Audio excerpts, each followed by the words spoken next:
সোণাৰীৰ বৰুৱা নগৰত ৬১ সংখ্যক ৰঙালী বিহুৰ সন্মিলন। বিহু সন্মিলনৰ মুকলি সভাত নিৰ্দিষ্ট বক্তা হিচাপে উপস্থিত থাকে প্ৰতিদিন টাইমৰ মুখ্য সম্পাদক নিতুমণি শইকীয়া। মুকলি সভাখন উদ্বোধন কৰে অসম জাতীয়তাবাদী যুৱ ছাত্ৰ পৰিষদৰ উপদেষ্টা ৰাণা প্ৰতাপ বৰুৱাই। অনুষ্ঠানটোত আলোচক হিচাপে উপস্থিত থাকে নিবন্ধকাৰ ছাইদুল ইছলাম আৰু ত্ৰিদীপ ভাগৱতী। ভাষণ প্ৰসংগত কেইবাটাও গুৰুত্বপূৰ্ণ মন্তব্য নিতুমণি শইকীয়া।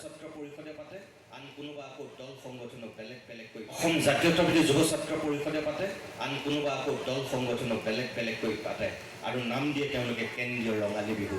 আৰু একেটা অঞ্চলতে আছুৰ বিহুখনো, অসম জাতীয়তাবাদী যুৱ ছাত্ৰ পৰিষদৰ বিহুখনো, আন এটা সংগঠনৰ বিহুখনো কেন্দ্ৰীয় বিহু হয়। কেনেকৈ হয়?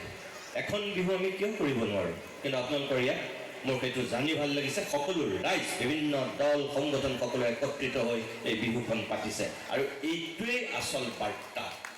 বিহুৱে আমাক কেতিয়াও ভাগ কৰা নাছিল, বিহুৱে আমাক একত্ৰিত কৰিছিল, বিহুৱে আমাক সমন্বয় শিকাইছিল, সম্প্ৰীতি শিকাইছিল, বিহুৱে আমাক উচ্চ নিচ জাত পাত এইবিলাক একো শিকোৱা নাছিল।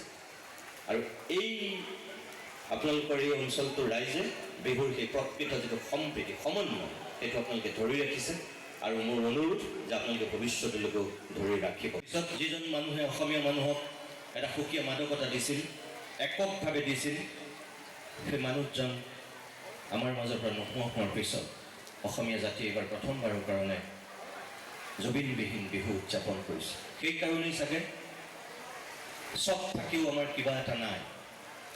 অসমীয়া মানুহে কাতি বিহু উদযাপন কৰিছিল, অসমীয়া মানুহে শংকৰ উৎসৱ উদযাপন কৰিছিল, অসমীয়া মানুহে দীপান্বিতা উদযাপন কৰিছিল, অসমীয়া মানুহে মাঘ বিহু উদযাপন কৰিলে, এতিয়া এইবাৰ বহাগ বিহু উদযাপন কৰিছে। কিন্তু আপোনালোকে চাওক, আগৰ সেই মাঘৰ উৰুকাৰ যিটো পৰিৱেশ এইবাৰ নাছিল।